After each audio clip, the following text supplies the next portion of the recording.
grande partie.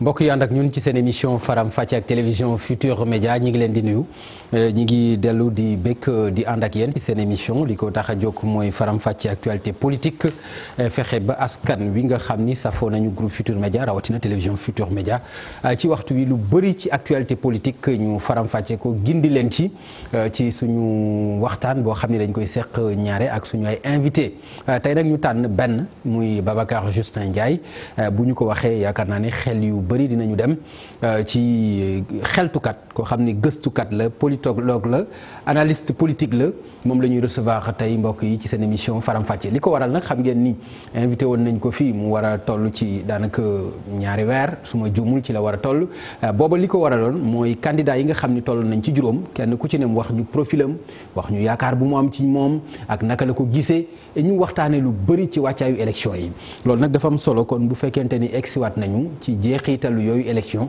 ba résultat définitif yi génn ni mu tëddee dafay baax ñu dellu si ci bu ko defee nag ñu xool perspective yi xool coalition yi xool candidat yi nga xam ni duggoon nañ ci kenn ku nekk sa résultat loolu mooy li nga xam ni moom moo sabab li tax ñu dellu si ànd ak moom Babacar Justin Ndiaye ci seen émission Faram Facce ak télévision Futur Média monsieur Ndiaye maa ngi lay nuyu. maa ngi lay fay bu baax di la gërëm ci invitation bi. jërëjëf monsieur Ndiaye Babacar génn nañ ci benn scrutin muy le 24 février bi nga xam ni génn nañ ko ban impression nga ci am bu njëkk parce que bari na lu ñu xam ni ñeneen ak ñeneen ñi ngi ko ciy wax mais jombul am nga ci yow gis-gis boo xam ni bëggoon naa ñu partager ko ensemble ak ñi nga xam ni ñoo ñuy seetaan ci élection yi nga xam génn nañ ko 24 février. d'abord dama fier kontaan ci suma réew. fier ci Sénégalais yi ndaxte ñu bëri xalaatoon nañ ne yëngu-yëngu dana am. yàlla def na yëngu-yëngu amul. ce qui veut dire que les Sénégalais ont démontré leur maturité politique. wane nañ ne am nañ trajectoire historique boo xam ne daf leen distinguer en Afrique te loolu am na solo. wane nañ ne am nañ mot sëkk ci wàlli civisme am ko ci wàlli bëgg sa réew. am ko ci wàlli bëgg aussi sa réew am progrès am développement. loolu mooy li nga xam ne fondamentalement ñëpp gis nañ ko ñëpp rafetlu nañ ko. mais terewut itam il faut que mbir mi ñu xool ko gëstu ko jiix ko ndaxte dafa am lu ci feeñ. benn amul manifestation de rue violence. ñaar amul manifestation de joie chez les vainqueurs. xam nga loolu itam am na solo. troisièmement amul recours demuñ conseil constitutionnel. xam nga lu mel noonu nag su amee. léegi ñett yëpp est-ce que mën nañ ci taxaw parce que bu ci ne am na lu mu symboliser. bu fekkente ni ñi nga xam ne ñoom ñoo gagné. génn ñu pour manifester ko. man jàpp naa ni am na lu ko war a mën a tax. pour yow lan moo ko waral. ci lay ñëw. ndaxte ku ne la nga def xam nga ko. yàlla it xam na ko. élection yi bi muy laata amoon na ay coow amoon na ay werante amoon na ay xëccoo amoon na controverse polémique ni ko tubaab di waxee. te amu doon consensus.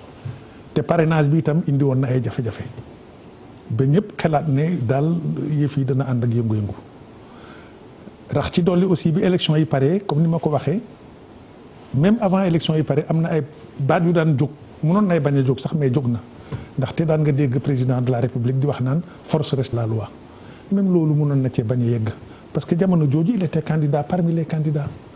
mënoon nay bàyyi ku mel ni ministre de l'intérieur nga xam ne il est un élément central du processus électoral te itam il a en charge la sécurité wax ci dolli moom ministre de l'intérieur il n'est candidat à rien du tout en tout cas pas à l'élection présidentielle. mu wax yu mel donc moom il était à l'aise pour dire force restera à la loi. effectivement or Macky yooyu la doon wax te yooyu yëpp aussi itam. c'était des formes d'étincelles yoo xam ne. yàlla def na sax indiwul flamme indiwul brasier. bon nag mun nañ cee kontaan mais ku ne xam na ne. mais est-ce que loolu aussi du woon tontu parce que am na jamono C25 wax ni Macky du fi campagne du bokk ci élection yi juste bi ñu génnee ci parrainage yi est-ce que du woon tontu boo xam ni en tant que candidat aussi waroon na ko def. waaw mais ci casquette candidat am. waaw mais comme moom il est président de la République sortant candidat à sa propre succession te am na jumtukaay yi nga xam ne ñoo war a régler loolu yëpp. d'accord te aussi dafa am des évidences. loo xam ne lu na fàng ci jaratul nga di ko wax. d'accord force restera à la loi kenn war koy wax Sénégalais yi. parce que war nañ ko les Sénégalais ils votent depuis combien de temps. xam nañ ko. n'ont jamais fait de coup d'état militaire. Ce qui veut dire qu'ils ont le culte de la loi. Tout à fait. Bon nag yooyu c'est des évidences yoo xam ne mënoon na ci bañ a yegg. yooyu li ma la c'était des étincelles inutiles. mais Dieu merci ça n'a pas créé le brasier. D'accord. Bon su loolu weesee aussi ñoom gagné nañ mais defuñ manifestation. ñi gagné defuñu recours. ñi ñu gagné. ñi ñu gagné plus exactement les vaincus. waaw defuñ recours. au-delà de recours aussi manifesté wuñu. lu bëri li ñu doon xaar génn pour ñaxtu ko defuñu ko. Or normalement. quand une victoire est acquise par le suffrage universel te nous sommes en politique. te sa gagné wër këng mais tu as le droit légitime de manifester ta joie. bon nag ce qui veut dire que daal pour me résumer élection yi jàll na coow amul yëngu-yëngu amul sant nañ ci yàlla Afrique naw nañu. waaye nag il y a eu un climat de mélancolie boo xam ne bii ci la victoire bi ak défaite bi yëpp bañee. mais looloo tax ñu woo la pour waxtaanee ko. voilà alors ce climat de mélancolie nag. dafa am lu mu undu. ce qui veut dire que bon war nañ koy gëstu. ku ne nag encore je le répète li nga def xam nga ko ñoom su nekkee ni dañ sàcc waxuma ne dañ sàcc de mais dama ne su nekkee ni def nañ ko je parle au conditionnel su nekkee ni dañ sàcc xam nañ ko te xam nga yu façon victoire yu mel noonu soo tëddee guddi doo kontaan yooyu itam mu ngi ci. parce que mais dafa mel ni waxoo ko mais. déedéet dama ne dafa mel ni waxoo ni dañu sàcc mais yaa ngi leen koy bëgg a jiiñ. déedéet non man du ma jiiñ loo xam ne mënu ma ci am. non dama li tax ma wax la loolu faire une démonstration. dama ne su nekkee ni dañ sàcc. waaw su nekkee ni ñi nga xam ne aussi il gagné nañ leen ñu nangu ko. dañ ko nangu parce que dañ ñàkk pexe dañ ko nangu parce que dañ bëgg réew mi ak image yi réew mi dañ ko nangu parce que daal c'est par lassitude par abattement ñu ne yii daal jaratu ko fi lu mu ci mun doon daal comme ñun ñëpp ñoo bokk réew mi. war nañoo dépasser phase bi xoolaat suñu bopp ba nga xam ne façon élection yu mel nii yoo xam ni ba tey xel yi daf ci xaw a teey. mais Babacar man par exemple soo nee ma ñu yeneen élection te man su ma la déggee ci sa introduction da nga ni élection yu apaisé la élection yoo kontaan la mais est-ce que mën nga am élection yu gën yi. non attention. est-ce que mën nga am élection yu gën yi. mais les lendemains d'une élection ak le déroulement d'une élection du benn mais les lendemains nous donnent entièrement satisfaction. mais en amont nit ñu kon am na ñu kontaanu doon le déroulement itam am na ñu ci kontaanul mais l'épilogue a été satisfaisant même si c'est sur un air de mélancolie ba tey it jàmm am na. non man mais enfin man daal pour man non comme élection yi féete na ginnaaw daal non mais léegi élection yi féete na ginnaaw mais yeneen élection mi ngi suñu kanam. yeneen élection mi ngi suñu kanam. moo tax nag ñu war a jiix événement yi maanaam l'événement électoral le scrutin ñu jiix ko yi ma ci jot a wax naa ko. mun naa ci bañ a appesantir trop mais comme ñu ngi dem ci dialogue ci waxi président oote na dialogue mais loolu itam dañ ci waxtaan mun nay am itam mun nañu gisaat yeneen piste ak yeneen opportunité pour fexe ne daal yëf yi dootu am niixi naaxa. d'accord léegi dañu taxaw ci élection yi. dañu gis ni le candidat sortant le président élu. mi ngi gagné ak 58,26%. Pourcentage bi dem ci élection yi toll ci 66,27. maanaam taux de participation bi. taux de participation bi tout à fait. très bien. am nga ci gis-gis ci taux bi nga xam ne gagné na ko taux de participation bi am nga ci idée aussi xalaat ci loolu. bon d'un point de vue arithmétique les chiffres sont clairs 58 contre 42%. maintenant du point de vue politique am na jàngat. parce que aussi 42% ci corps électoral bi notamment les votants parce que tout le corps électoral n'est pas votant certainement il y a eu des bulletins nuls il y a eu des gens qui étaient malades qui n'ont pas voté mais en tout cas 42% des votants valablement exprimés précisément encore wan nañ ko ne ñun bëgguñu woon nga toog fi waaye nag 58% et quelques plus 26% yu ne nga ma 58,26 ñoom itam wan nañ ko ne bëgg nañ nga toog fi. Ce qui veut dire que la règle démocratique veut qu'il est majoritaire la règle démocratique veut qu'il est légitime la règle démocratique veut que mooy toog. et il est normalement absolument majoritaire. oui majoritairement. disons arithmétiquement et par conséquent politiquement il doit avoir les coups de franche normalement war nay fiix surtout moo tax sax d'ailleurs dafa am yoo xam ne dama ko gis mu xaw may jaaxal parce que soo naan l'opposition ne m'a pas félicité. soo naan xam nga yooyu dafay mel ni yow da nga am sa ay état d'âme yooyu nëbbu ou bien yoo xam ne yi mu ngi nekk ci sa biir yaram di la yëngal yow tu as le suffrage universel en terme majoritaire ce sont les Sénégalais qui se sont exprimés en ta faveur. non président nga wax ni.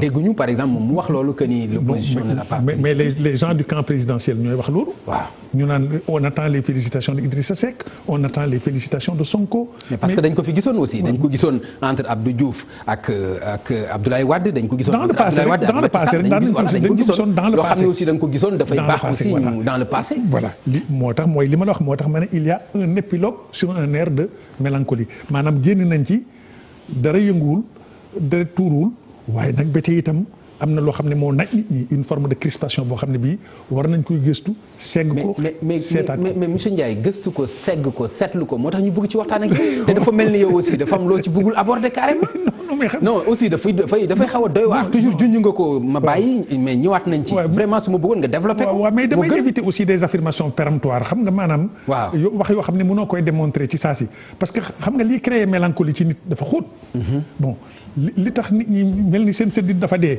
aussi bien les vainqueurs que les vaincus lan moo rey seen sëddit alors yooyu nag je dis que na ci ñëpp jublu ñu xool ko. voilà ba nga xam ne yu mel nii su amatee sëddit du dee. d'accord aussi bien chez les vaincus que chez les vainqueurs. waaw mais en tant qu'observateur am nga ci idée. am nga ci xalaat. bon li ñu war a xool. lu ñu ci war a wax. lu ñu ci war a def c'est-à-dire bu fekkente ni aussi affaire bi da nga ko bëgg a def ni ak ay pincettes te man xaaruma loolu ci yow. rassurez-vous je répondrai à toutes vos questions. mais mi ngi noonu donc. mais xam nga te li ma lay wax aussi xam nga ko baax. a baax voilà xam nga par exemple il faut ñu aborder ko clairement. lu demee ni consensus. waaw jiitu lalul élection yi waaye terewul élection yi am na te xam nga loolu gënul. ok lan nga wax consensus. consensus amul doon ci parrainage bi. parce que tout le monde sait que ça a été voté à l'Assemblée nationale le 19 avril. Ça a été sans débat. Sans débat, oui. Et dans une atmosphère électrique. Effectivement loolu moom président de la République dal di dem France bàyyi fi. loolu moom loolu am te ku ne xam ne gendarmerie du présenter projet de loi. police du voter projet de loi. projet de loi yi conseil des ministres lay jógee. proposition de loi yi mu ngi jógee Assemblée nationale. bon loolu du liggéey police du liggéey gendarmerie. mais bañ ko taxañee teg ko ba pare moom dafa dem France. te man je pense normalement que.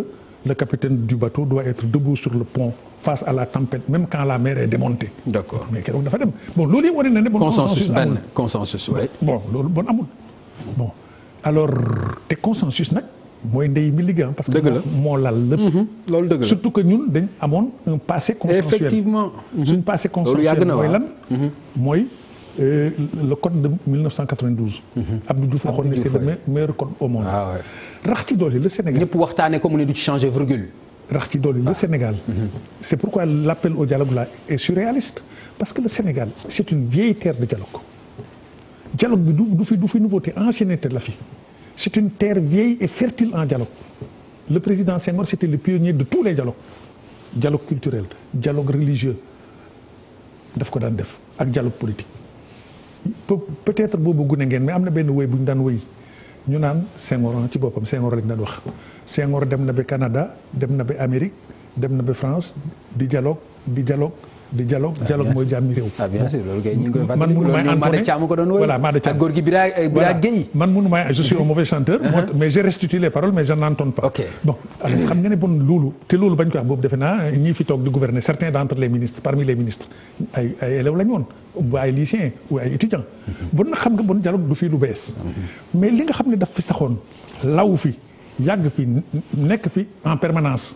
suñ toogee benn nañ ko defaat ce qui veut dire que am na fu mu tàgge woon ak fu mu cange woon parce que lii muy oote du dialogue re-dialogue la te bon re-dialogue néologisme rébarbatif c'est pas du français mais dama ko waxee noonu mais lii re-dialogue la parce qu'en vérité le dialogue était là en permanence au Sénégal bref façon yu mel nii mais bu fekkee génn nañ ci ay élection yoo xam ne xëy na li nga gis-gis bi nga ci am moom ñàkkul ne gis na ko ci est-ce que yaakaar loolu itam jaadu na mu wax ni kaay la ñu waxtaan bon mais nag entendons-nous bien l'appel au dialogue aussi dafa doon loo xam ne dañ ko war a segg. d'accord tamiser ko. parce que mun nay ëmb fourberie maanaam naxe mun nay ëmb roublardise politique mun nay doon nit appel au secours parce que victoire boo xam ne dañ la ko yenn. dégguma ci dara li may mel ni dafa mel ni da nga douter ci bonne forme. wax dëgg yàlla. non mais attendez. waaw. mais la politique elle est ce qu'elle est. elle a été comme ça avant Macky Sall et elle restera comme ça après Macky Sall. C'est le cardinal de Retz qui disait en politique dès qu'on sort de son ambiguïté on meurt bon nag ambiguïté yàgg na ci politique bon nag j'ai le droit de dire que mun waxuma ne am loolu la mais opposants yi nga xam ne ils sont les destinataires du dialogue ñoom la ko adressé. ñoom mun nañoo gëstu di wax naan waaw est-ce que dialogue bi amul fourberie ci suuf est-ce que dialogue bi amul roublardise ci suuf loolu am na ci. ensuite mun nañ doon sax un appel au secours. appel au dialogue bi ça peut être un appel au secours parce que ñii li ñuy wax yëpp xam nañ ni pays africain caaxaan développé wu ko. seen PSE bi am nañ ko am nañ ay plan am nañ ay programme am nañ lu ne mais fii dafa diis te soo amee victoire nit ñi ne defuñu recours defuñu dara jëlal sa victoire bàyyee la ko di la seetaan ak sa victoire te 42% d'accorduñ ci laaj na nga appeler au secours de pour créer une ferveur nationale un enthousiasme national. nga xam ne c'est la condition sine qua non d'un développement au-delà des investissements. su enthousiasme national amul développement du yomb. moo tax ma ne affaire bi appel au dialogue la wala appel au secours. te lii sax dafa am nu mu wone mais loolu dañ ci ñëw. gis nga 2 mandats 3 mandats amul solo. entrer dans l'histoire par la grande porte génn dans l'histoire par la grande porte moo ëpp solo même soo amee benn mandat Mobutu ñaata mandat la am. bari na xoolal fu Zaïre toll. moo tax man su ma déggee nii mandat yu dul jeex la. il faut 2 mandats il faut 3 mandats. mais mandat yu bëri amul solo. on peut faire l'histoire avec un seul mandat. d'accord mais enfin. voilà ci appelu dialogue boobu la ñuy taxaw dafa am ñaari tur yu ñu ci dégg. dégg na moom président mu tudd Abdou Diouf tudd Abdoulaye Wade. Abdou Diouf d'abord lan la la inspiré bi nga ko déggee ci discours bi ci appel ci dialogue boobu tur bi lan la jox moom lan nga yaakaar ni moo ko ci war a indi. moom Abdou Diouf xam nga Abdou Diouf nag moom. dafa am lu feeñ ci mbiram. maanaam contradiction bu rëy parce que Abdou Diouf bi nga xamee ne gagné nañ ko dafa amoon benn posture claire et constante maa ngi seetaan sax benn émission TV5 journaliste français bi invité ko avec insistance pour mu wax waxi Sénégal boobu Ablaye Wade moo fi toogoon mu ne ko vous avez le droit de me poser cette question mais moi j'ai le droit de ne pas y répondre. J'ai pris la décision de ne jamais parler de politique de mon pays c'est fini loolu la ko Abdou Diouf wax. bon est-ce que jamono jooju daf doon jéem a mucc parce que Ablaye Wade moo fi toogoon te xalaatoon ne ki nga xam ne am na lu ngeen seqoon am na noo xam ne soo ko dérangé mun na lay jàpp mbaa yu demee noonu xaw ma lu tax daal mais pendant les 12 ans de Ablaye Wade quinquennat septennat bi ak quinquennat bi. Abdou Diouf mosoo koy dégg mu wax waxi Sénégal.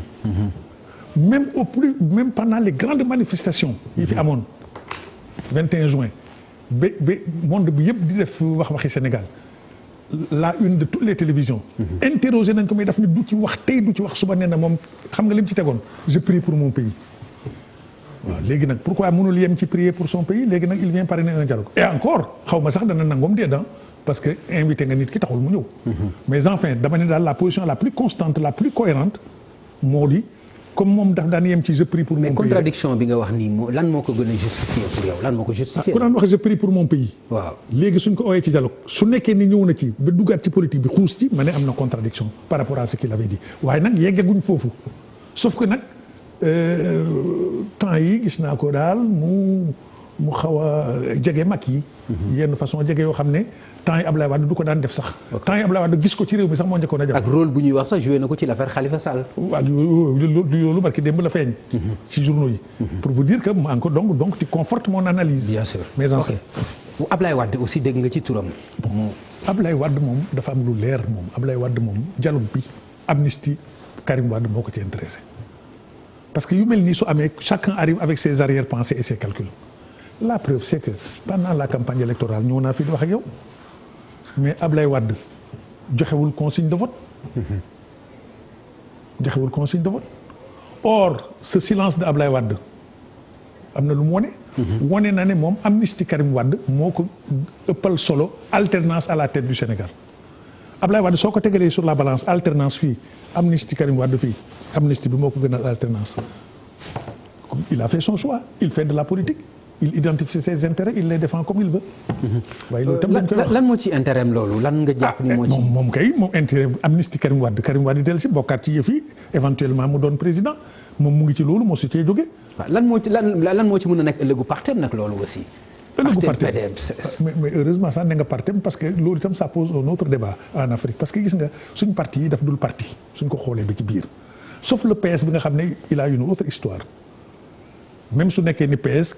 ku demee ni ñoom nu mu tuddati waaye le béninois bi fi ne woon le franco béninois ñooñu ñoo génne woon xaalis créé ko waaye nag ba tey rek PS moom jaar-jaaram tax na mënuñ ko méngale yeneen parti voilà mais yeneen parti Ablaye Wade moom partem moo ko créé def ci xaalisam moo doon voté te loolu nag c'est pas un problème d'Ablaye Wade xam nga l'ennemi numéro 1 de la démocratie c'est l'indigence yal nañu yàlla musal ci pauvreté soo gisee France parti socialiste débat yi di neex soo demee la République marche débat yi di neex parce que ñëppay cotiser Jospin il cotise Hollande il cotise le docker de Marseille il cotise l'ouvrier de Billancourt qui travaille à Renault il cotise su réunion amee tout le monde à la voix au chapitre mais Ablaye Wade créé partem dugal ci salaire am su campagne électorale jotaan mu dem seeti ñoom Saddam Hussein nag ku kenn xamul lijjanti fa xaalis indi ses 4x4 def ses campagnes ak yu demee noonu mais kooku moom partem comme disent les capitalistes celui qui paye commande non seulement militants yi duñ cotiser parce que amul ñu lekk mais rax ci dolli léegi-léegi ñu xeseen seen bopp naan ko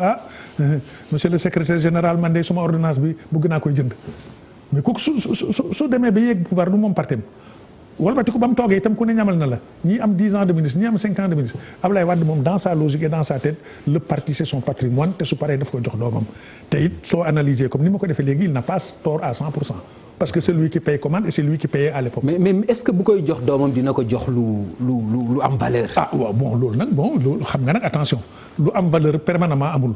dañ lay jox dara léegi-léeg ñu jox la lu ñàkk valeur nga jox ko valeur. léegi-léeg sax ñu jox la lu am valeur sa tële ak sa mën tax nga yàq ko. voilà loolu moo tax. alors génn nañ ci élection yi wax nga ma lu jëm ci pourcentage bi nga xam ni moom le président sortant bi gagné muy Macky Sall am na ku topp ci moom muy Idrissa Seck ak 20,51. score am boobu lan la inspiré lan la jox. bett na la coalition bi nga xam ni am na ko ak yëpp ndax am nga ci mbetteel wala amoo ci mbetteel wala yaakaare woon nga ko. non Idrissa il a fait un progrès mais xam nga doo mën a wax il a fait un progrès normalement da nga wax elle a fait un progrès maanaam elle bi c'est la coalition. c'est la coalition ok. en vérité. te il faut dire aussi que tous les progrès aussi se situent au niveau des coalitions. nañ ko xam te dëgg parce que réew mi léegi coalition moo ko téye ci wàlli élection parce que soo xoolee la carte électorale du Sénégal depuis un certain temps elle est comme une peau de léopard. coloré, bariolé, déchiqueté, plutôt pas déchiqueté, tacheté. amatul idéologie amatul dara. non seulement idéologie mais je veux dire même pourcentage yi ngay gagné su coalition amul pour deuxième tour day xaw a yomb mais barki dem Moustapha Cissé Lo wax na lu am solo et c'est une façon de répondre à ta question te Cissé Lo ci ñoom la bokk mais tout le monde connaît son franc-parler brutal. parce que nee na su Karim bokkoon Khalifa bokkoon su ma mbër mi dana dem deuxième tour. Cela veut dire quoi? Cela veut dire que Benno Bokk Yaakaar bi te on va vers la formation d'un gouvernement danañ ci wax ça va être très compliqué. Bien sûr. Parce que la moindre fissure de Benno Bokk Yaakaar aurait imposé le deuxième tour à Macky Sall. mais comme fissure amul jàll na. avec 58%. bon nag la victoire de Idrissa Seck je veux dire le chiffre de disons les 20% de Idrissa Seck aussi. donc koy articuler au niveau de sa personne parce que c'était le candidat. Il y a quand même le coefficient personnel. Bon mais en même temps aussi il était à la tête d'une coalition te il a reçu aussi un renfort celui des khalifistes. tout comme de l'autre côté aussi il y a eu des renforts parce que le troupeau PDS sans berger a divagué a erré et aller dans tous les sens. ñii dem nañ chez Idi. ñii dem nañ chez Macky ñii dem chez Sonko puisque le berger est parti il a laissé le troupeau dans la nature. ñii jaar nii ñii jaar na le ce qui veut dire que bon l'appréciation des résultats n'est pas un exercice facile c'est pas comme les élections antérieures.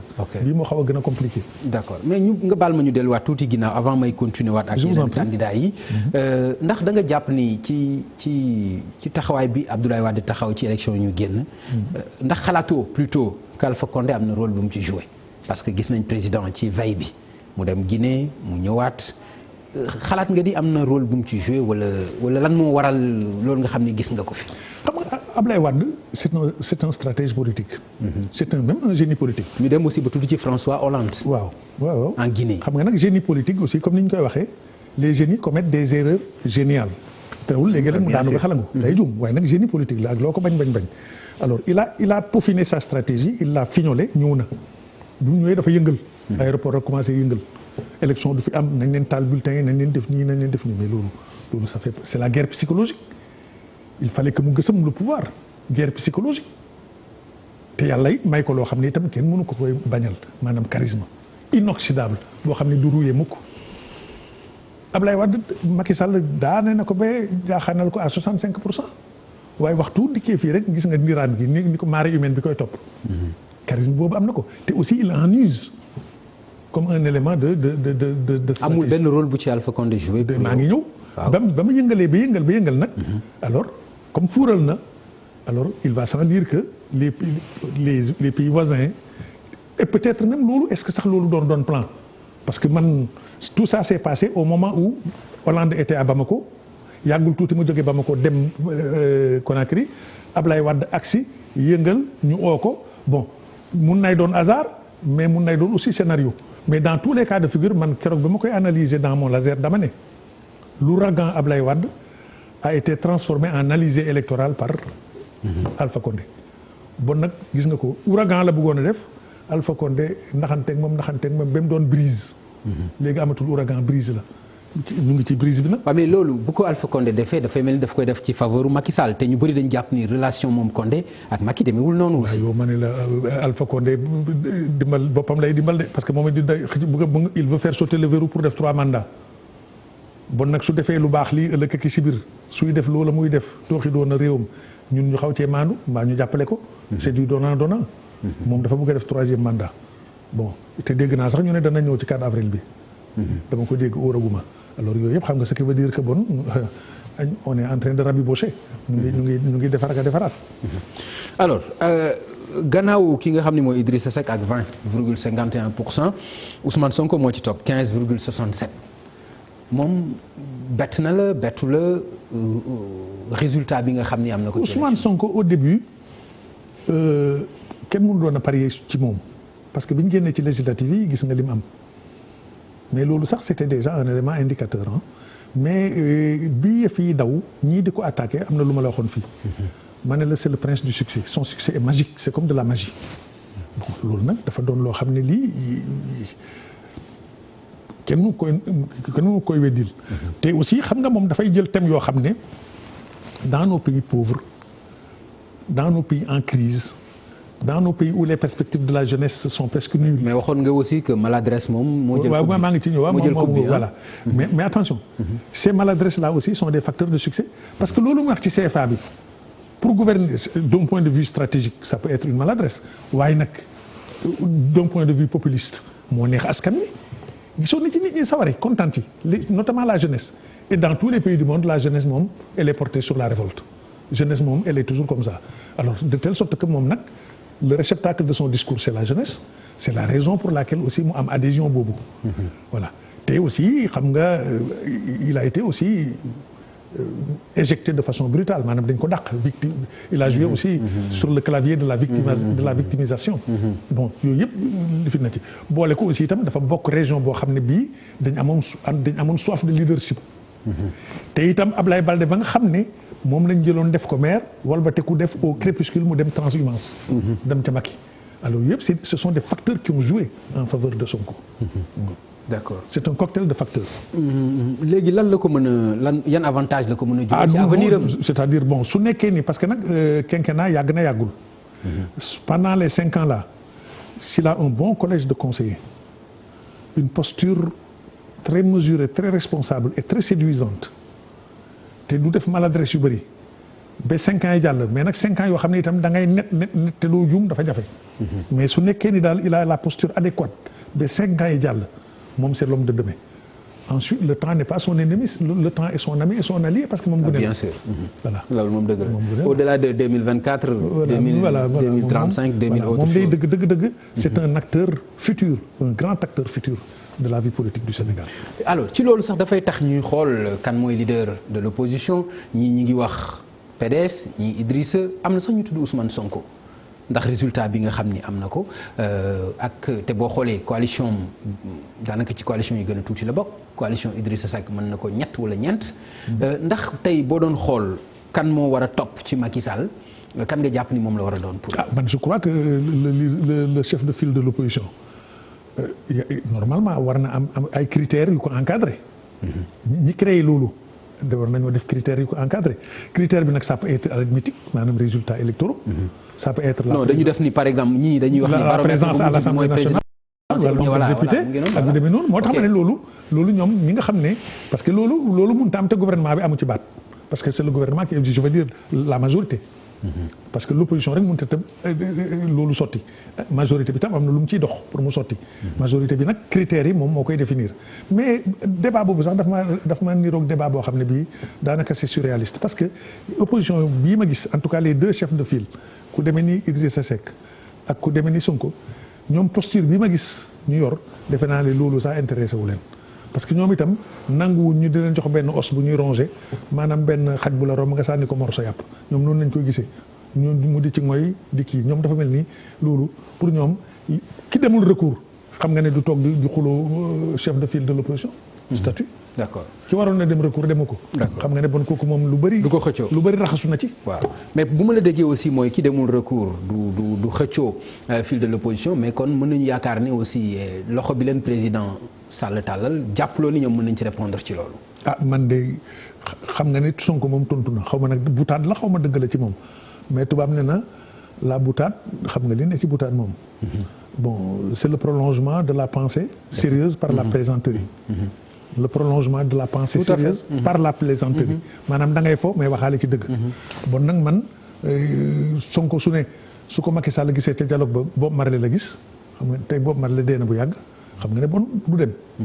Idrissa nag moom daf ci tontuwul sax faf kon nag man dialogue bi waxuma ne dialogue du am nag parce que du ñoom ñaar rek a fi ne réew mi ëpp na ñoom ñaar mais ñoom ñaar ils sont significatifs. bon mais ku bëgg a dem dialogue it mu ngi dem dialogue mais dialogue bi li ma ci waxoon dafa am solo ah réew mi dafa doon vieille terre de dialogue. waaw dégg sans ñoom est-ce que di nga am dialogue. sans ñaar ñooñu nga xam ni ñoom nga demaloon élection par exemple sans ñoom est-ce que Macky Sall mën na am dialogue. xam nga li tax sax affaire yi dialogue bi jafe Pape xam nga suñu réew mi avant ñu am def dialogue dafa am lu ñu war a réhabiliter. maanaam loo xam ne dañu ko war a sampaat suuxalewaat ko xam nga mooy lan mooy amortisseur ak soupape. gis nga les marabouts la société civile façon yu demee noonu l'intelligentsia ñooñu dañu war a jouer un rôle d'arbitrage d'équilibrage et de rééquilibrage. mais réew su amul amortisseur amul soupape suy këj gi rek léegi soo motu léegi châssis bi damm. soupape dafa baax mais kii mu ngi dóore.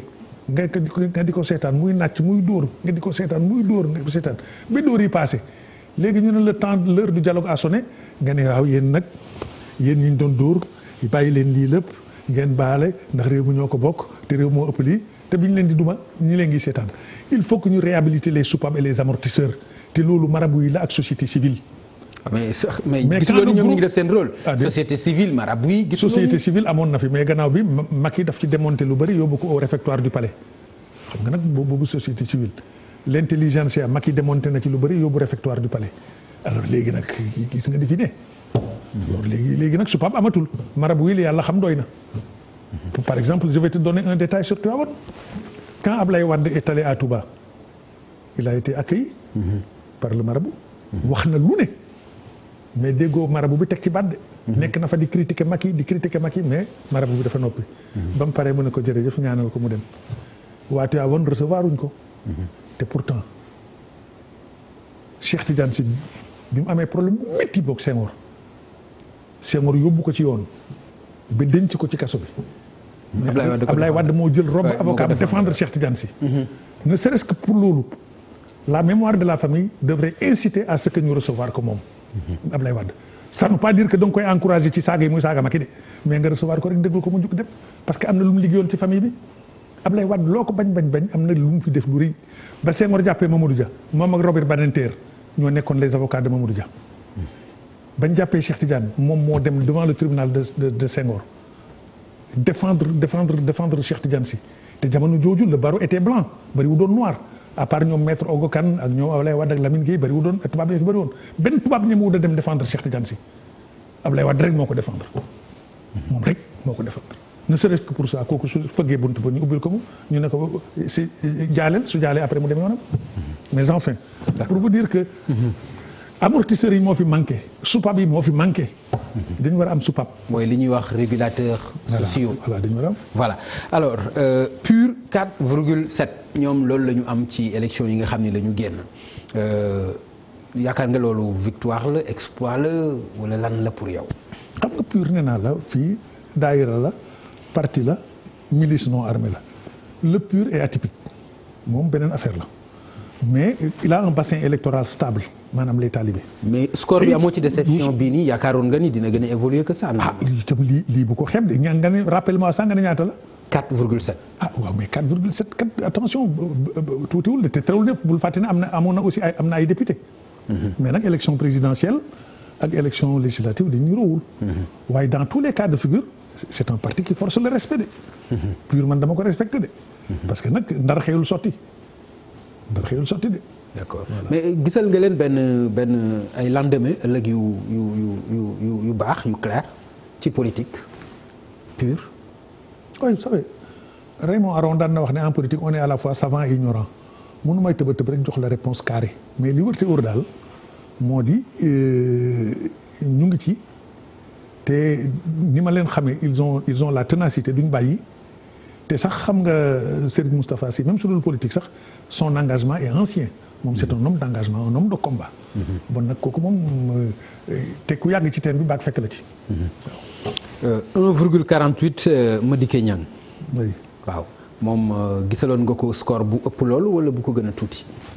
bon Madické nag circonstances yi mu accès ci langue gi enveloppé de brouillard walbate ko wàdd xas ko tànc ko lu ne mu wax ko daf ko wàññil lu bëri te it c'est la première fois mu def lii mu def. même au plan physique il faut lui rendre hommage parce qu'il a fait le tour du Sénégal. te avec sa santé fragile c'était pas évident. moom kay jàmbar la sax. bon te itam pour la première fois nga dem ci région yoo xam ne mosuñ lay gis mosuñ lay xam man óor na ma ne soo demoon sax ay dëkk yu mel ni ay Maama Xono mbaa nga dem dëkk yu mel ni ay Nawel boori Matam mbaa nga dem ay Aliwuri ñooñu mosu ñoo dégg Madické Niang. alors bon nag su toogee ba am ci lii man pour man doy na ndam de. d'accord alors ñoom gannaaw bi nga xamee ni pare nañ ci ñoom juróom yooyu ñoom ñeent ñi nga xam ne ñoo fare ci opposition bi ñoo nekk ay opposants ñi ngi def benn bloc daje nañu sax je pense tey ñi ngi xool naka la ñuy peaufiner seen ay xeex et tout ndax yaakaar nga seen ànd mën a sincère seen ànd mën a nekk lu wóor seen ànd mën a nekk lu yàgg. xam nga li ma la bëgg a yëgal une alliance est une alliance. waaw alliance daal alliance la c'est-à-dire dañuy ànd mais terewul ku ne dafa garder identité am ku ne dafa am ses calculs mais nag day am temps calcul yi coïncider su calcul yi coïncider nag alliance bi dëgër mais parfois le temps mun nay fexe ba calcul yi xaw a sore mun na ñoo ñëwaat waaye nag alliance politique moom alliance entre Caïman et Alligator la rek. Caïman ak Alligator xam nga daanaka ñoo xaw a bokk. ay mbokk lañ ñooñu suñu àndee. daal c'est toujours explosif. bon nag te aussi xam nga une alliance n'est pas une fusion loolu moom c'est clair une alliance n'est pas aussi un alliage. une alliance n'est pas un alliage. alors bon nag ce qui veut dire que yëngu-yëngu mun na ci am mais loolu c'est pas vrai pour l'opposition c'est vrai aussi pour Benno qu'est-ce qui nous dit que Benno dana fi nekk 100 ans même Benno itam dundam am na foo xam ne soo yeggee jeexa mais nag def na exploit aussi ci coalition Benno. waaw mais ñoom nee nañ danañ am candidat en 2024 ce qui veut dire que bon. waaw mais exploit bi ci 7 ans. yoo xam ni ànd nañ ko tàggoowuñu déggoo fi benn problème. loolu 7 ans septennat la benn mandat la. waaw mais benn mandat boo xam ne bii fekk na Ablaye Wade def fi 12 ans ngeen sonn nekk ci opposition bi su ngeen jëlee nguur gi da ngeen fexe ba lu ko yàq ngeen moytu ko. waaw parce que ils ont traversé le désert pendant 12 ans. d'accord alors pendant 7 ans nag. tout à l'heure junj nga dara ci gouvernement bi nga xam ne ñi ngi koy xaar. yaakaar nga ni composition bi mën na indi rëq-rëq ci biir Benno. composition gouvernement bu bees bi est-ce que yaakaar nga mën na indi rëq-rëq ci biir Benno. d'abord il faut dire ce que c'est un gouvernement xam nga gouvernement exécutif national la. gouvernement c'est pas l'instance d'un parti c'est pas le comité central du PIT ce n'est pas le secrétariat de l'APR exécutif national la région yëpp confession yëpp maanaam diine yeeg façon yooyu. arbitrage la. def ci réglage. ak arbitrage ak dosage. maanaam comme exécutif national la te gouvernement du yëfi parti ndax yëfi réew mi la comme ni ñu ko waxee léegi le président il est devenu le président de tous les Sénégalais et on dit le gouvernement de la République on ne dit pas le gouvernement de l'APR on dit le gouvernement de la République. bon nag même opposants yi. mais loolu mooy définition normale. voilà définition bi nga xam ni moo normal. mooy orthodoxe. mooy boobu mooy orthodoxe voilà. bon nag ñëpp dañ ci war a gis seen bopp. moo tax nag former ko daf dul yomb.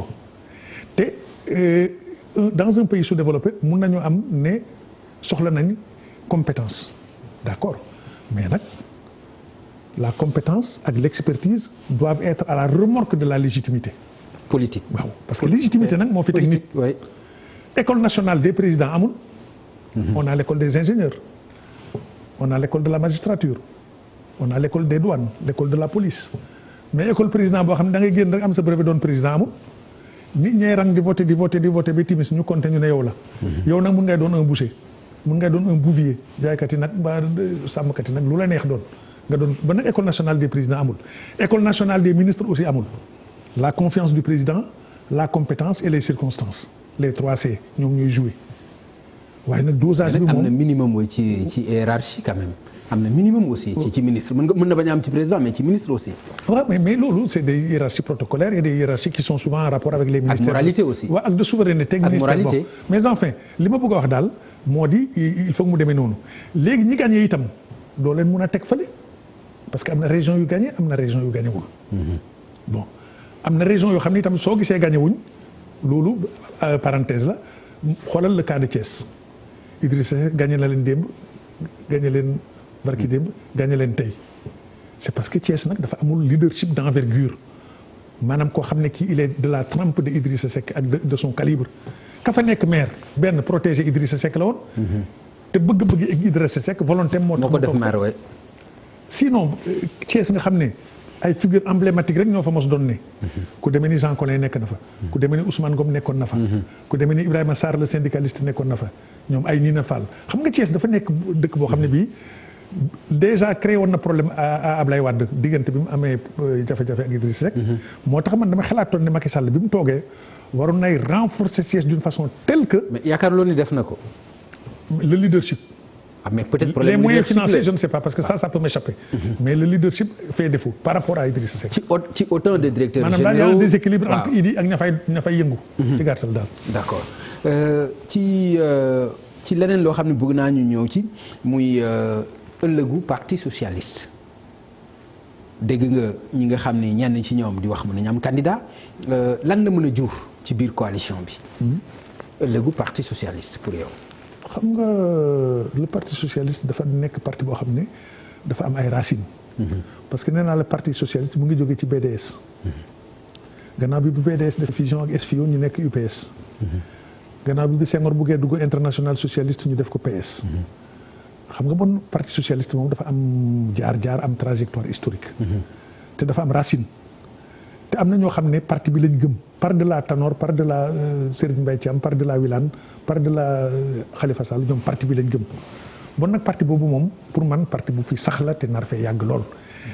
dans la vie d'un parti nag y a des hauts et des bas jamono ji xaw nañ gagné nañ ko fi ñu nekkaat di raam di ñëw di jóg am na ay jafe-jafe interne. amoon na problème management am na ay jafe-jafe mais man ragal naa ne pendant longtemps encore il faudra compter avec le parti socialiste. en dépit de quelques erreurs de quelques ratés et de quelques. compter avec le parti socialiste ci naka ci lan par exemple. dans le décor électoral et dans le décor politique. oui parti socialiste fa mu jógee dafay sori. d'accord mais au-delà de Ousmane Tanor Dieng bi nga xam ne moom jàpp nañ ni mënatul d'ailleurs mu waxal na ko boppam mais au-delà de moom est-ce que aussi problème leadership du nekk ci seen biir. waaw mais xam nga d'abord justement fàttaliku naa waa ji nga xam ne moom moo joxe woon xaalis ñu kii nu mu tuddati ñu taxawal parti socialiste. waaw voilà alors c'était un avocat franco-béninois parce que pour wane na rek le parti socialiste moom fa mu jógee. dafa sori mais am na loo ma laaj léegi nga ne. non c'est-à-dire li mu bëgg a xam moom mooy est-ce que du am problème mu leadership. kente ni Ousmane Tanor Dieng nekkatul aux commandes. voilà waa ji mu ngi tudd Boissier Palan maître Boissier Palan moom moo génne xaalis ñu créer parti socialiste. merci beaucoup parce que jamono jooju moom moo fi amoon xaalis. c'était un franco-béninois maître Boissier Palan. alors pour te dire que parti boo fa gis xaalis a ko sos. ca départ ba parce que Senghor était un intellectuel qui n'était même pas riche et qui ne voulait même pas être riche. je crois que Senghor n'a jamais cherché à gagner de l'argent. moo tax ba ñuy créer parti bi Boissier Palan moo génne xaalis ba ñu créer ko bon nag ça vient de loin. c'est très loin te li mu la wax c'était dans les années 40. mooy BDS avant 50. bon alors donc parti boobu nee naa la bu ko xeeb lu mu dëgëraayam dafa xóot racine yi dafa profonde le parti socialiste. te ñi ko ferveur bi ko porté c'est une ferveur boo xam ne presque boo xam ne bii du jeex mukk ci ni ma ko mën a waxee alors donc mais am na loo ma ci laajoon nga ne. non est-ce que par exemple bu fekkente ni Ousmane Tanor Dieng nekkatul ci commande bi. est-ce que du am problème parti socialiste. ak liy xew nii ci affaire Khalifa Sall ak yeneen. man li ma gëm. moo di la mobilité des leaderships. parce que France soo demee am na ay kàngami politique yu fa nekkoon Balladur deewul. mais déggatoo ko ci politique bi. tout à fait parce que nangu na ne cycle am jeex na.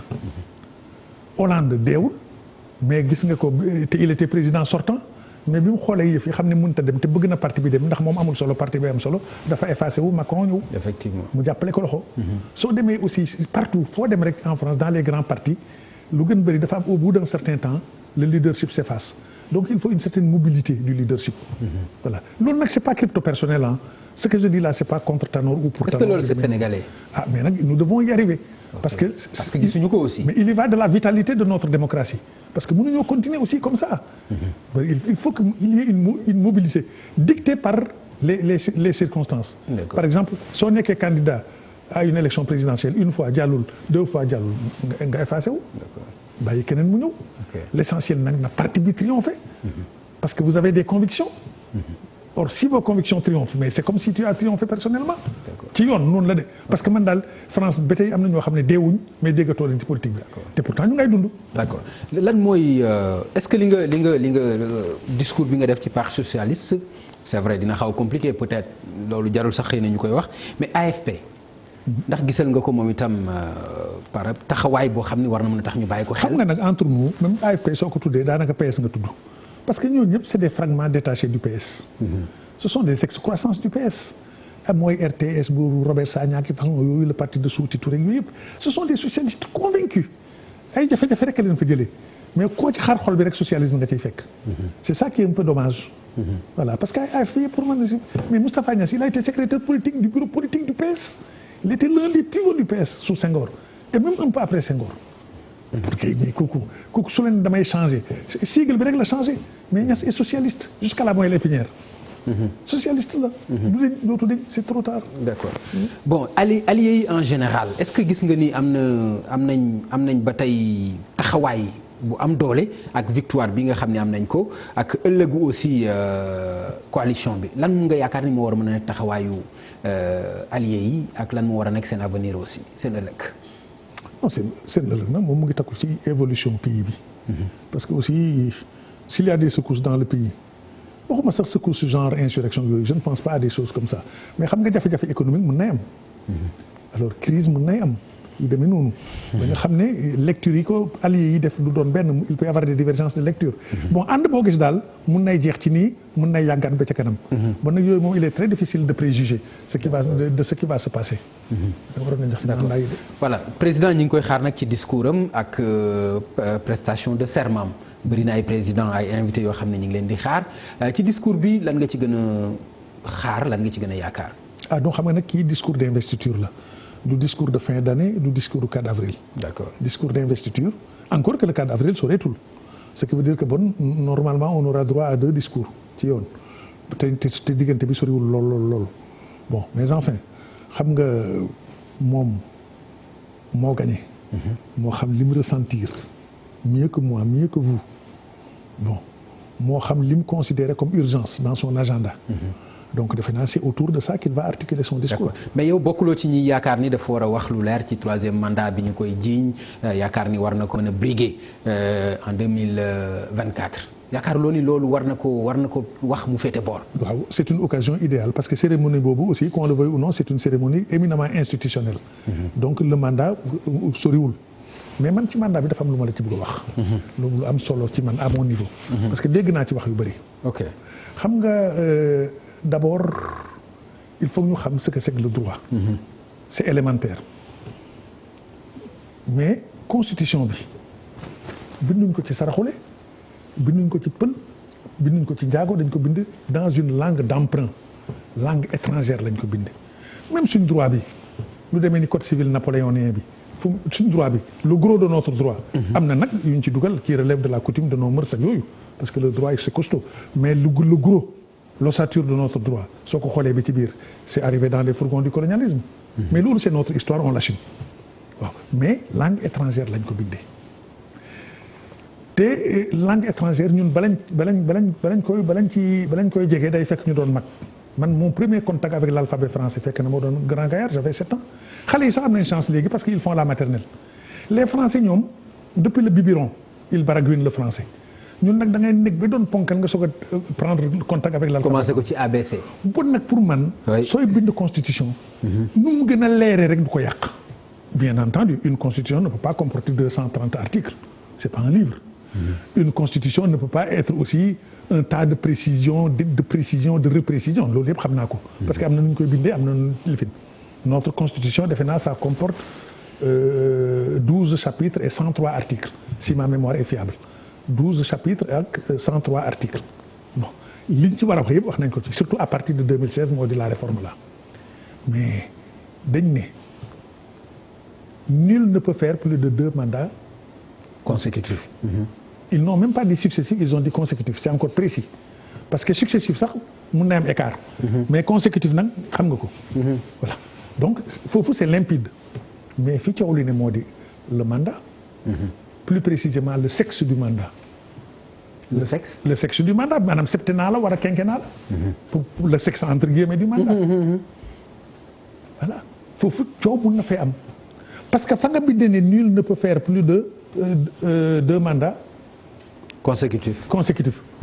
Mais mënoon nga ci yokk un fragment de phrase y compris le mandat en cours d'autant plus que la réforme intervient en 2016 c'est-à-dire à la 4e année du mandat en cours de Macky Sall. yokkoon ko ci du yàq dara dina gën a wóor. te sax du phrase fragment de phrase la. te comme ñun duñ tubaab. mais soo ko ci yokkoon dafay leer nañ mel ni biddiw bëccëg. kon ba tey dafa leerul pour yow. pour yow ba tey dafa leerul parce que pour man xam nga en grammaire y a les noms communs et les noms propres sont tous des noms mandat la mais mandat yi bokkuñ sexe te nit mun na ci ergoter. Je vais vous donner un exemple 2 exemples qui ont été fâcheux xam nga ñun am nañ ci premier waxeet qui nous a traumatisé mooy bu Ablaye Wade bi. Ablaye Wade avait fait venir le professeur Carcassonne de France Mountaga Tall de juriste du Mali ñooñu ñëpp mu indi leen fi jóor leen hôtel Almadies di leen jox xaalis pour ñu di ko layal di ko expliquer pour convaincre Sénégalais yi ne war na am 3e mandat mais xam nga lii métti na loolu yëpp waxeet bee ko jur bi ñu jógee ci waxeeti Ablaye Wade ñu dugg ci waxeeti Macky Sall danaa réduire alors après 2 waxeet traumatisants mais lii mën nañ ci yokk rek un fragment de phrase y compris le mandat en cours parce que en vérité su Macky Sall defee 3e mandat c'est légal. mais y compris le mandat en cours. léegi nga yokk ko ci. mu nekk par exemple benn. leeral non mais leeral la. mais aussi dafay topp constitution dafay topp article 27 boobu. daf koy topp. est-ce que bu ko toppee aussi du gën a compliqué loolu. non entre mots man de nee naa la lu leer daal. te leer mais li ma la wax aussi dégg nga ko monsieur Ndiaye. par exemple au-delà de mandat bi nga xam moo concerné parce que aussi bu fekkente ni constitution ngay def ay article ngay def. mais dafa personnalisé. mënoo ko personnaliser rek ci président bi nga xam ni moo nekk tey en exercice. on n'a pas dit y compris Macky Sall y compris le mandat en cours. mais loolu laa la wax nii. le mandat en cours. soo ko waxee. mais prochaine le fois mandat en cours renvoie au septennat ça ne renvoie pas à Macky Sall même si Macky Sall l'exerce mais le mandat waxuma turam Macky Sall de parce que la République c'est pas Macky Sall la République c'est la République du Sénégal mais soo ne la Constitution aussi c'est la Constitution du Sénégal. D'accord. Mais soo ne mandat en cours dafa am nag leneen lu ci des encore. parce que ki gën a xajamal yëf yi mooy le professeur Ismaïla Madior Fall. que je connais très bien. On a participé à des rencontres à Osiwa. C'est un homme d'envergure dont je salue et je respecte l'immense savoir. amul kenn ku ko nawul fii dans son domaine. mën nga koy bëgg mën nga koy bañ waaye droit xam na ko waaw li xale yi wax naan daf ko naan. dafa naan daagi. dafa ko naan soccoo xali mbay. oui c'est ça. voilà dafa naan daagi ba pare soccoo xali mbay. macha allah macha allah xam nga mën na droit. man je le connais très bien. ok on a participé à des séminaires à Osiwa. Il n'est pas agrégé en grammaire waaye nag dégg na tubaab. Son français est châtié. mais moom mu ne le président de la République. en principe. yokk na ci en principe. ne peut pas faire un 3e mandat yokk ci en principe. or soo ne en principe cependant soreetul cependant introduit la nuance. Quand la nuance est accentuée, automatiquement, la 2e proposition devient contradictoire à la première proposition. On est en grammaire. C'est comme si on est mais. Oui. Voilà. parce que soo ne en principe cependant soreetul su cependant duggee nuance dugg. man de soo ma waxee lebal ma xaalis ma ne la ndax di nga ma fay nga ni ma en principe du ma la lebal. Voilà te moom dégg na tubaab. en principe. parce que moom dégg na lebal ma. voilà bon nag. ma ne la di nga ma fay nga ni ma en principe. il parle un français châtié. mais pourquoi mu dugal ci en principe. loolu aussi da nga jàpp ni lu gën a compliqué la. boole koog li ma la wax it la constitution est écrite dans une langue d'emprunt langue boo xam ne bala nga koy xam da ngay am 7 ans loolu itam dañ ko war a seet bon nag su leeree it du ko yàq. nu mu gën a leer daal du ko yàq. et puis nag on a vécu aussi 2 traumatismes bu Wade ak bosam ba Wade jëlee ay professeurs bitim réew leen fay xaalis Sénégal yoo xaalis yoo xam ne mënoon na ci remplacer abri provisoire mu di ko fay ay professeurs Carcassonne pour ñu layal ko. mais yooyu nañ pare ci affaire yi constitution ak institution nañ ci pare bu jeex te encore ma waxaat lenn gis nga man affaire yi mandat dama ci am sax kersa parce que soo xoolee Mobutu nombre de mandats yi mu def te dara doxul benn mandat sax dafa doy l'essentiel na nga liggéey lu rëy mais enfin. d'accord est-ce que dina yomb ci Afrique aussi benn mandat. yombul kay parce que lii ma gis kay moom doy na waar lii kay dañuy sarale rek dañu tarxiis rek glissement rek Alpha Condé day glisser notre voisin de Mauritanie Mohamed Abdelaziz dafay bàyyi mais dafay teg le chef d'état-major le général Ghazouani. Gambie. waaw Ghazouani moom mooy dem. Gambie waajee wax def na waxee ba pare. alors que waxoon nañ dafay jox. mais bu Mauritanie bu moo gën a garaaw parce que waa ji daf ko jox chef d'état-major bi mais il a pris le contrôle de l'armée la garde présidentielle nijaayam la fa def les régions militaires mu teg fa ay mbokkam ak ay ñu mbokkal tribu yi toog. léegi nag ne chef d'état-major bi demal. soo demee def te biir su demee du mun a changer dara mais enfin genre kii le syndrome Kabila. mais encore plus corsé en Mauritanie mais enfin. d'accord day tax ñu dugg bala c'est vrai que dafa doon baax ñu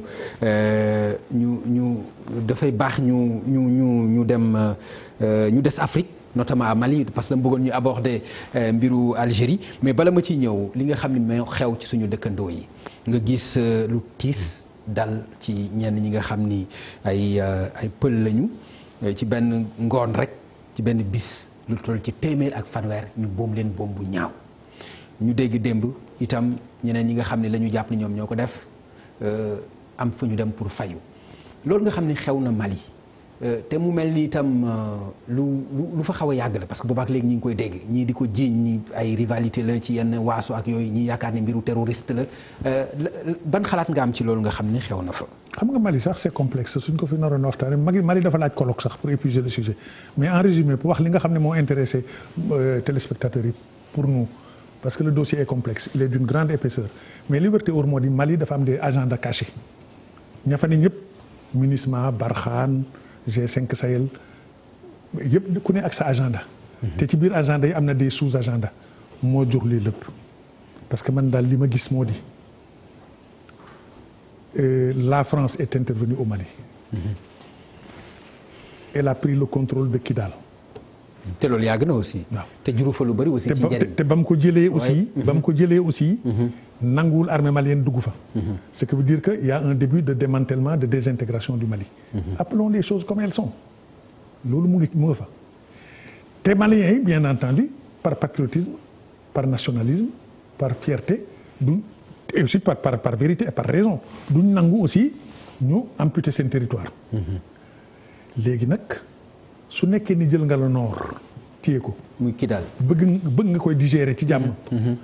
da ngay créer un abcès de fixation au centre. soo jógee Bamako ni da ngay récupérer Kidal mais soo accès Kidal soo accès Mopti fekk fa brasier boo xam ne bii dafa la doy liggéey mu ngi mel ni tey. mais su ma la déggee dafa mel ni li ñuy wax pël ak dogon yi demeewul noonu am na leen lu ci nekk. c'est instrumentalisé. ah bon. oui tout est instrumentalisé dans cette guerre même France ak Algérie li ñuy ruumandaat ci suuf ñu bari xamuñ ko mais l'armée française quand elle est intervenue au Mali opération Serval ba mu demee ba tolloog Tamanrasset dafa amoon des problèmes de logistique carburant parce que le flux logistique ne pouvait plus être tendu dañ téléphoné Bouteflika moo leen di jox carburant loolu duñ la ko wax. L'armée française dans l'extrême nord du Mali est ravitaillée en pétrole par l'Algérie. mais dafa nga ne Algérie dina ko def ci zéro am na contrepartie. moo tax français yi aussi le terroriste qui est l'homme de l'Algérie yàgg Agali kenn du ko laal su feebaree mu ngi fajoo ji Algérie hôpital bu ñu wax Aïn Neja fa lay fajoo ji dellusiwaat jabaram mu nga taman raset. mais man monsieur Ndiaye man li nga ma wax li ma si jaaxal mooy par exemple bu fekkente ni nag ni ma c'est instrumentalisé alors que benn ethnie lañ ci massacré. te ñoom bi mu am déet xam nga l'instrumentalisation a commencé d'abord avec le Front de libération du Massina de Amadou Koufa. te Front de libération du Massina c'est une succursale. mais musul am problème entre Dogon yi ak Pël yi loolu musul nekk kon loolu nga bëgg. non attendez fii sax Sénégal léegi-léegi éleveurs yi Matam ak sédentaires yi maanaam agriculteurs yi am problème mais du romb fa mu la mu war a romb une petite opération de gendarmerie mu jeex mais lii nag soo gisee mu dem dayo c'est parce que dafa am agent dayu ci ne dama la doon wax ne. nu mu tuddati le Front de libération du Massina de Amadou Koufa. mais c'est une succursale de l'organisation terroriste de Yag Agali. mu yónni ko dans le centre du Mali. moom c'est un Peul. moom itam son programme moo jur lii parce que le Front de libération du Massina or le Massina n'est pas habité uniquement par les Peuls. il y a les Dogons aussi au Massina. te yow tu veux libérer le Massina est-ce que les Dogons sont partants pour cette libération. premier problème créé par Amadou Koufa. deuxième problème créé par Amadou Koufa le messianisme soo waxee mu ne je vais islamiser tout le plateau Dogon toute la boucle du Niger et tout le Massina et tout le delta intérieur du Niger alors que les Dogons certes ils sont musulmans de façon superficielle mais nag ils sont profondément animistes soo leen bëggee islamiser par le fer et par le feu mais ñoom itam ils créent des milices d'autodéfense rax ci dolli l'armée malienne étant défaillante la sécurité militaire du Mali les services de renseignement ñoom itam ñuy encourager Dogon yi ci suuf alors moom moo tax ñu répliquer. waaw kële itam Yag Agali di ko encourager te Yag Agali la France qui a des hélicoptères Tigre qui a tout là-bas pourquoi éliminer wu ko parce qu'il y a un deal avec l'Algérie léegi nag créé na vase communicant jusqu'au Burkina parce que Malam Dicko. léegi nag à quelle fin la instrumentalisation boobu. mais démanteler nos États créer des États en lambeaux pour mieux les vassaliser il y a un projet très complexe. Sénégal mën na ci échapper. bon on verra bien. mais ñun en attendant notre zone tampon c'est le Mali. intervention sénégalaise foofu ci Mali comme ni ma déggee benn journaliste wax ko yaakaar nga solution la ci aussi. non d'abord intervention sénégalaise au Mali dégg naa mon petit frère Barkaba mu ne le Sénégal doit intervenir au Mali mais d'abord le Sénégal est au Mali mais sous la bannière de la MINUSMA. Voilà donc déjà le Sénégal est là-bas. mais maintenant une intervention boo xam ne bi ce serait une guerre déclenchée par le Sénégal.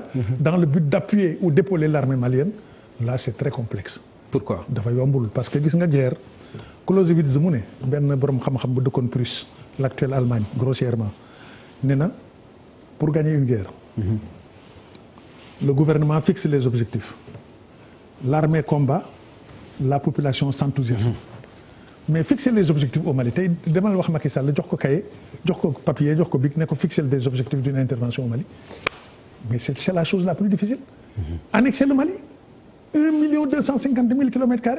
La région de Tombouctou fait 4 fois le Sénégal. te Gao ñëwagul Sikasso ñëwagul Tombouctou rek ça fait 4 fois le Sénégal. kooku Sénégalais l'armée sénégalaise du ko annexé bon nag soo fa demee loo fay def.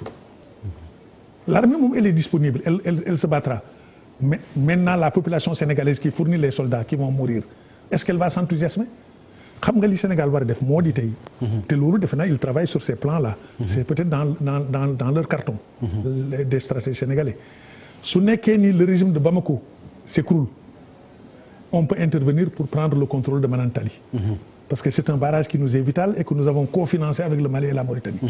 c'est un endettement triangulaire. il y a une charte de l'eau. il y a la SOGEM, la société de gestion des eaux de Manantali. qui établit une clé de partage des eaux yooyu yëpp Sénégal mën na ci appuyer pour intervenir que l'armée sénégalaise sécurise le barrage avant que djihadistes yi ñëw di ko taal. mais pour quant à intervenir au Mali à quelle fin ça c'est très complexe. D'accord.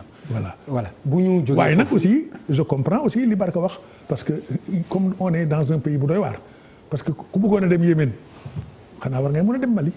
mais enfin loolu yëpp c'est une autre histoire. waaw mais c'est dëgg la c'est une autre histoire mais c'est important aussi ñu taxaw ci ku bëggoon dem. Yémen yaa ko junj ba pare bëgg ko bloqué noonu war nga dem Mali. mais loolu bu fekkente ni wax nga ko mooy. waaw maanaam mooy wane ni. lu li war a mën a yóbbu réew mi ba Yémen pour ñu mën fa guerre wala leneen. war na mën a dem stabiliser aussi li xew Mali. ku mën a naan leket kay war ngay mën a naan kook. du dëgg leket lépp nga ne ko duy xanaa war ngay mën a naan ko mais enfin. waaw Bouteflika yaakaar nga décision bi mu mujj jël bu sage la bu li ko génne ci mandat bi mu bëggoon briguer davantage noo gisee boobu décision. Bouteflika mënut a jël décision parce que Bouteflika nekkatu fa xàmmeetul lundi ak mardi. Bouteflika nekkatu fa c'est un président fantôme qui est là-bas ay des gens trop malins trop futés qui cherchent à défendre leur intérêt wër ko di tirer les ficelles sauf que nag aussi sur l'Algérie on a deux motifs. On a des motifs d'inquiétude mais aussi on a des motifs de tranquillité parce que l'Algérie itam dafa am lu fa ne lu am solo moo tax sooy tiit itam na tiit yem l'Algérie a pour colonne vertébrale l'armée su fa armée bi newu doon billahi le fils jëloon na réew ma c'est l'armée qui a été le vrai rempart surtout le renseignement avec le général Toufik su ñooñu jógu doon ngembu bon djihadiste kii fils jëloon na réew ma c'est l'armée qui a sauvé l'Algérie malgré ses défauts bien que l'armée aussi possède de gros défauts. Bon c'est la colonne vertébrale te la place de l'armée en Algérie dafa yegg foo xam ne Hissène Aïd Ahmed daan na ko wax c'était le leader de l'opposition qui est décédé daan na wax ni dans tous les pays du monde l'État a son armée sauf en Algérie où l'armée a son État. Je répète. C'est clair. Dans tous les pays du monde. Effectivement. L'État a son armée. Comme au Sénégal. Mais en Algérie c'est l'armée qui a son État. moo tax Algérie moom du daanu tey du daanu suba côté boobu loolu mooy li dal xel rax ci doole am nañ conscience nationale élevée parce que ñoom dañu xeex soog a am indépendance. Algériens yi duñu xuloo duñ nangu ko jóge ci biti bokk ci. parce que waaw l'indépendance a été acquise dans des conditions très dures. mais loolu daanaka du ñoom rek pays arabes yu ci bëri daanaka noonu la ñu mel. Maroc itam daanaka Maroc. waaw Maroc nag c'est une autre histoire. Voilà, c'est ça. Non Maroc moom c'est un royaume millénaire. D'accord. Maroc même l'empire ottoman mosu koy nangu. le Maroc moom benn aussi. léegi nag je termine maintenant nag c'est au plan politique. qu'il peut y avoir quelques divergences yu xaw a entre les acteurs politiques. mais même loolu aussi ça peut être contenu. d'accord mënuñu aborder yooyu nga xam ni ay tàkk-tàkk la ndax gis nga ni. pour résumer non pour dellu si au Sénégal. Notamment en Casamance. ci bilan yaakaar nga par exemple président Macky Sall def na fa bilan bu positif foofu en Casamance. on a une accalmie extraordinaire. Contrairement à ñi nga xam ni ñoo ko jiitu woon aussi. waaw. am nañ accalmie maanaam dal am na. am nañ accalmie mais nag aussi. Il faut mettre ça à l'actif du président Macky Sall indiscutablement. Sauf que nag aussi l'analyse aussi doit être pointue parce que itam dafa am lu ko jur peut-être doxalinam jur nag bokk na ci on ne peut pas nier ça waaye nag dafa am des changements majeurs. Le départ de Yaya Jammeh a été un gros facteur de pacification. Accéléré de pacification. Parce que Yaya qui nous mettait des bâtons dans les roues nekkatu fa léegi pratiquement c'est notre homme qui est à Banjul te on vient de réaliser le pont. Ça c'est extraordinaire. C'est un motif de satisfaction pour les Casamançais. Bon rax ci dool it pétrole feeñ. bu pétrole feeñee ñu jël lu rëy jox Total. yëpp ça joue. Comment le Total Casamance. Total mooy France. France fa la rébellion yi làqu woon. te léegi déggatoo ñu wax ñoom Kourouma Sané te bu njëkk dañ daan dem France 24 di jàll lay wax rek. mais léegi nee nañ leen noppi leen faut kenn waxatu fa les pays n'ont pas d'amis ils n'ont que des intérêts. Voilà. alors c'est très comme bon nag yooyu yëpp ça a joué. merci jërëjëf Babacar Justin Ndiaye plaisir bu mag la ñuy am vraiment ci di la recevoir yaakaar naa ni ma ko amee ñii seetaan itam noonu la ñu ko amee donte ni nga ko waxee ci ñu bëri ñu bëgg ko ak ñu bañ ko Babacar Justin Ndiaye xalaatam rek lay wax. ci lu bëri te itam ñu bëri di ko apprécier bu baax ñi ngi lay remercier ci wuy si bi nga xam ne wuy si nga ñu ko bu fekkee itam am nga moo yoo xam ne non di la gërëm ci invitation bi di gërëm aussi sa patron Youssou Ndour nga xam ne c'est une relation solide que j'ai avec lui. Très bien. Il m'a reçu 2 ou 3 fois au bureau il m'a reçu une fois à domicile te sur le plan humain man je ne suis pas son employé mais sur le plan humain et personnel vraiment on a de très bons rapports. te bon nag aussi j'en profite aussi pour le saluer. jërëjëf merci mbokk yi mu nekkoon seen émission Faram Facce ak télévision Futurs Médias ñu leen di jox rendez-vous incha allah àllarba bële di ñëw bu ci àllande jërë ngeen jëf. audité samay doom ñaari doom yi nga xam ne liggéey nañu gouvernement. procédure la respecté dañ ma song ma dóor ay coups de sommation.